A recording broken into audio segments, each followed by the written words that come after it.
smart meter. Smart meter. Well, why the smart meter? Why can't it be a PG&E approved analog meter? Can it be? It's my understanding that's what we are replacing, is a smart meter. you know that. It's just So a you're decision. saying that for the past decades, when we've had analog meters, that we've had a public safety problem? No, the meter that has been placed at these homes, it's not a PG&E approved meter. It's not something that PG&E has Right, but purchased. you could replace it with a PG&E approved. We don't analog. have, we aren't replacing any analog meters. We don't have any. That's a policy. But in fact, there's no public safety reason why you can't replace it with an analog meter. Not that I know of.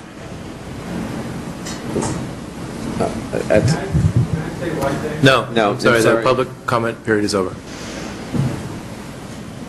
I'm sorry, could the speaker state her name for the record? Oh, I'm sorry, Wendy Sarsfield, Central Coast Area Manager, Government Relations for PG&E. Thank you. It just seems incredibly hard for me to believe that we are going to let people, I don't know how many there are out there. We've heard of 3 today. A person came earlier, and I saw them on the news last night, and we have 2 more people who are sitting in here today. One person has articulated that she has a daughter with an illness. I mean, how can we stand up here and say that we can't do anything to help that person? As soon as we can replace with a smart meter, the power will be restored. So you're In holding fact, her- in other situations, power has been restored. So you're holding them hostage in order to make the point. Exactly. Yes. This situation is because of the public safety issue that's involved. It's not. It's just a couple weeks before the holidays. I would seriously hope that PG&E would take another look at their policy. I do understand that, and I'll make sure I communicate that. Who would have the ability to make that decision? I don't know. I mean, there's a well-viewed moment at the PUC from several months ago where someone made a case that their health was affected, and the PUC said, give her an analog meter. Many people in this room have seen that. So analog meters aren't the problem, right? I mean, they aren't a public safety threat. What you're saying is how it's connected is the problem. And The type of the meter is actually a PG&E approved, tested meter. You mean like, a UL tested meter? It's something that one of the meters that we would have tested and that we would have used on our system. Such as the ones you removed that you have buckets and buckets of. I mean, you must have. My understanding is we don't retain those meters. Where do you put them? But every day you're replacing them, right? Each day you have a new supply of them. I'm worried about a mother here with a sick child and wanting to get her house to have electricity through the holidays. We are having a Dickens moment here. Yeah. And you can choose to be, Scrooge, or you can say, let's get in the spirit of the holidays and take care of someone in need. I can understand that. That's not something that I can say here, but I will definitely communicate that. Who is it that can say that? I'll take it back to the PG&E smart meter group and team to talk about that. It would be nice if we could find out who we should be talking to. I'll communicate back. There also, I want to mention the other person who spoke who said that she actually did tell the installer that she did not want it to be installed. It was installed anyway. So that's another situation that needs to be corrected.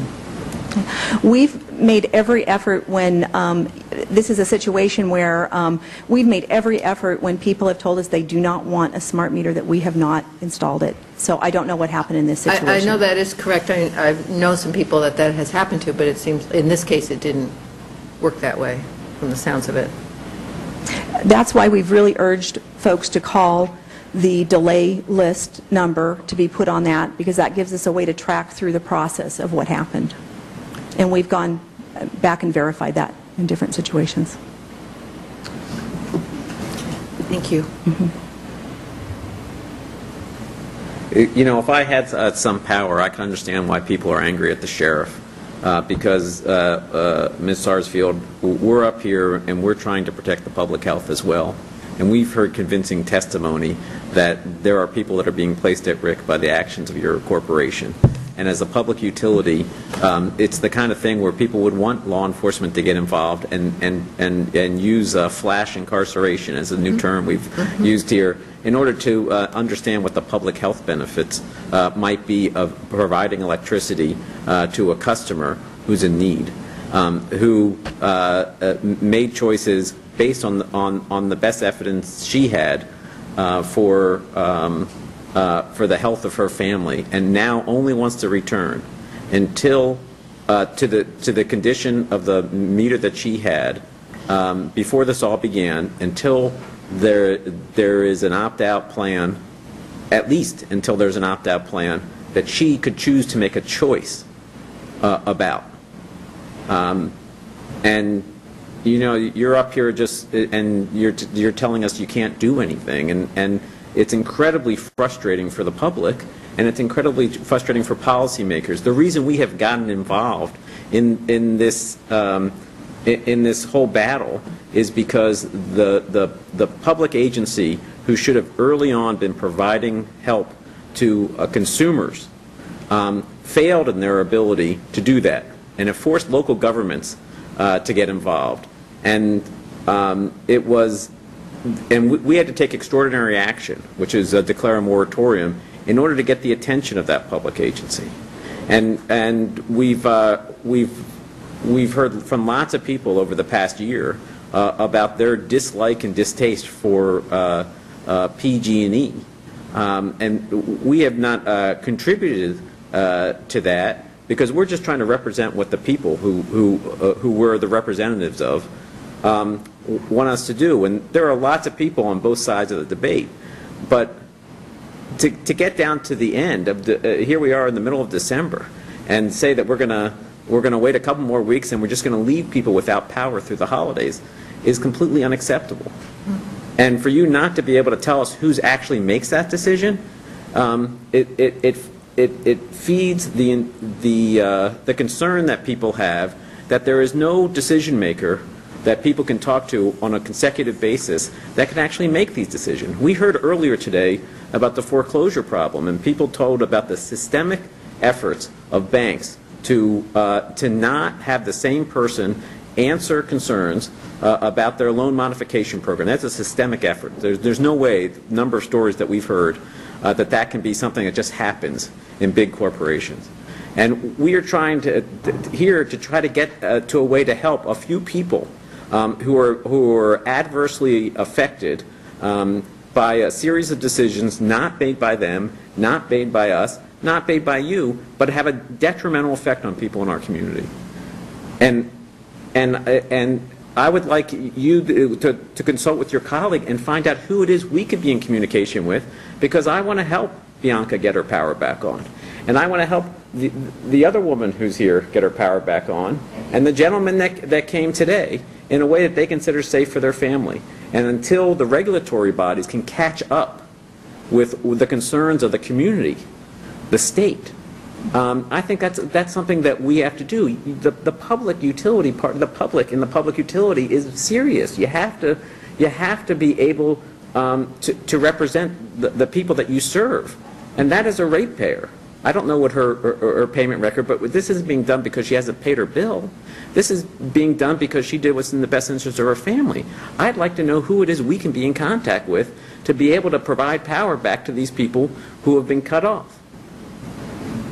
Okay, I will, if it's agreeable to the board, I will communicate with you tomorrow, because I don't think I'll have a date of specifically who you can be communicating with. Is that acceptable? Probiotics that are in her refrigerator tonight, what is she supposed to do? I can try to get the number before 5, or the name before 5. That would be very, very helpful. And anything you can do to help turn on the power of these two people who are here today, who have given compelling testimony, would go a long way to helping me understand that the public utility is actually operating in the public's benefit. And through this process, the sort of public angst and concern falls on you at this point, since you're representing the company. We don't have anyone else to talk to, and it also has fallen on the poor installers, who are folks, men and women out there just trying to do their jobs, but they're the only ones that people come into contact with on a day-to-day basis, and yet the decisions are being made at a much higher level. That is opaque to us. It is opaque to the public. It is opaque to us. We're not even sure that the PUC is one entity we can talk to. We know who those individuals are. Whether they're listening or not sort of seems beyond what we know.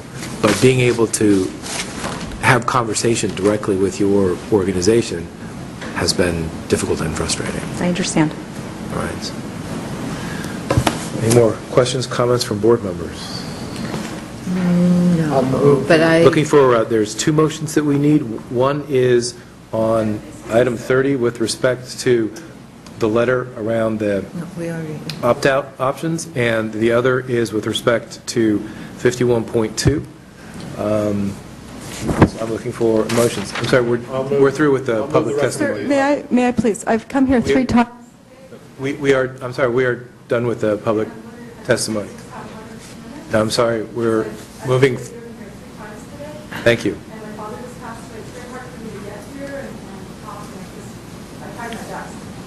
I'll move the recommendation on both items. So we have a motion on both items by Supervisor Coonerty. I'd like to add something to that motion. Okay. We have a public health officer here, and I would ask that we have a report back to the second meeting in January where she's done an analysis of the research on the health effects of smart meters, and I think that might be very good information for the board to have. So I'd like to, if it's acceptable, I'd like to add that. And I'd also like to add a motion to County Council. And I don't know if there's anything to this, but just as I'm sitting here listening, I'm just thinking, this can't be right, that we can have a public utility refusing utility service to somebody who wants service, who will pay for service, who's willing to have an analog meter. I'm just having trouble believing that that is actually a legal position for PG&E to take, and so I would ask. Looking for. I would ask that we ask County Council to also come back on that at that meeting with the results of their research on that issue. So I'll incorporate both those suggestions into the motion. Okay. All right, so we do have a motion and a second. Any further comments? All those in favor? Aye. Any opposed? That passes unanimously. Thank you. We do have a closed session to go into. Will there be reportable items from closed session? There are no reportable items. No reportable items? Thank you. I'd like to thank Community TV for hanging with us today through a long meeting. We will now move to closed session, so I will adjourn the public part of this meeting. Thank you.